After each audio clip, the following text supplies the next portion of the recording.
내일인 28일 날, 8일은요, 인천 미추홀구 전세 사기 피해자분이,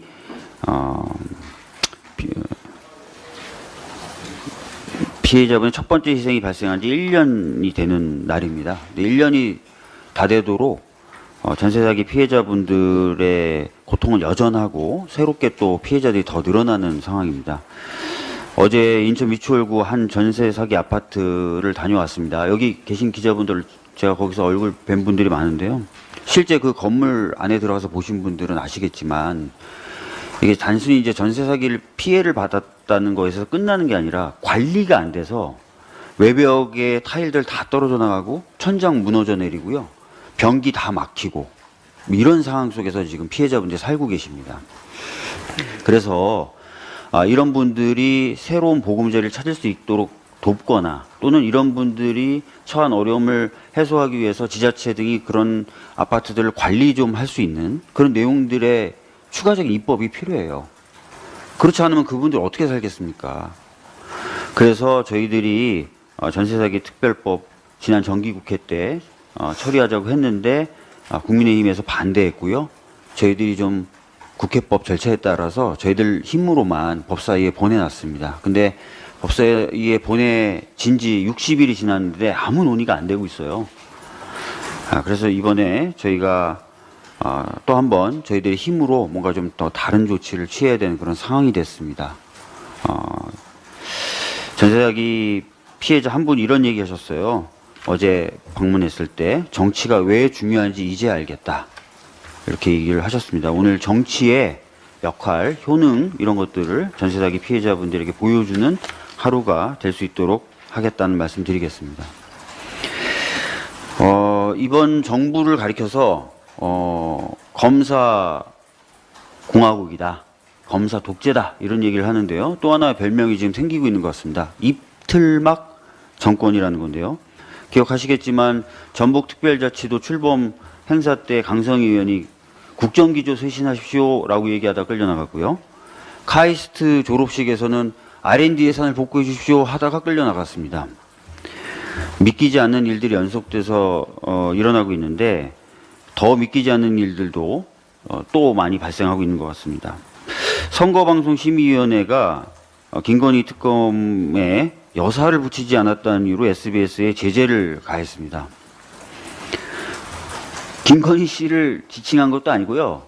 이게 고유명사처럼 쓰이는 김건희 특검이라는 그 법안의 명칭을 그냥 쓴 건데 거기 여사를 붙이지 않았다고 해서 불공정하다라고 하는 겁니다.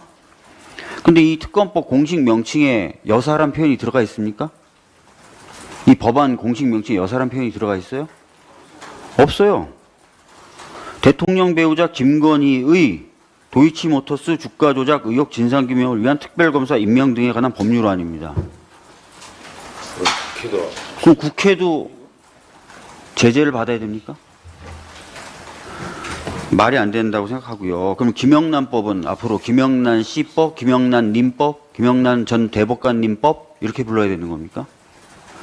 말도 안 된다고 생각하고요. 이런 식으로 계속 입을 틀어막는 것 전 유지될 수도 없다고 보고 바람직하지도 않다고 봅니다. 그러니까 이런 식으로 입을 틀어막는 거 하지 말고 저는 도이치모터스 주가 조작 사건의 진상이 규명돼야 된다라고 생각을 하고 여당도 협조했으면 좋겠습니다. 또 황당한 게 있는데요. 경찰이 그 윤석열 대통령 관련된 영상에 대해서 압수수색에 나섰답니다. 근데 이 영상은 딥페이크 영상이 아니에요. 그리고 제목에 아예 달았답니다. 대문에다가. 가상으로 꾸며본 이렇게. 그럼 이게 가짜라는 거 다 알고 보라는 얘기 아니에요. 근데도 이것에 대해서 국민의힘이 고발하자 경찰이 압수수색 나가고 방송통신심의위원회에서 접속을 차단해버렸어요. 이렇게 하는 게 어디 있습니까? 이것도 또 하나의 입틀막인 것 같습니다. 한편 한동훈 비대위원장 어떻습니까? 법무부 장관 후보였던 시절에 엄마 찬스 의혹, 자녀들에 대해서 엄마 찬스 의혹을 제기하자 언론사 기자 5명 고소해버렸습니다. 근데 이게 최근에 경찰에서 혐의 없음 불송치 결정 내려졌어요. 또 한 기자가 SNS에 쓴 말, LCT 수사 관련돼서 쓴 말에 대해서 손배소 청구했는데 2심에서 기각당했어요.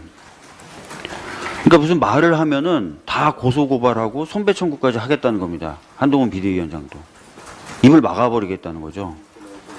그러니까 이런 식의 이틀막 정권은 보수 쪽에서 얘기하는 자유민주주의라는 가치에도 맞지 않습니다.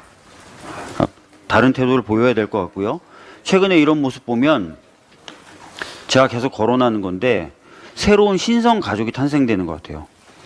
불가침, 심지어 거론조차 하기 어려운 그런 신성 가족이 탄생되는 것 같아요.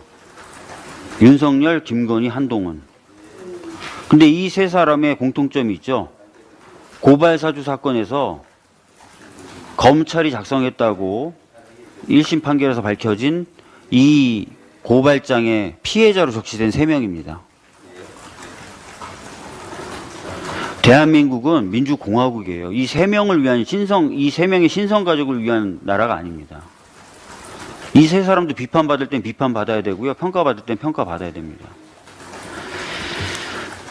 빨리 민주공화국으로 돌아올 수 있도록 민주당이 최선의 노력을 다하겠다는 말씀 드리겠습니다. 이상입니다.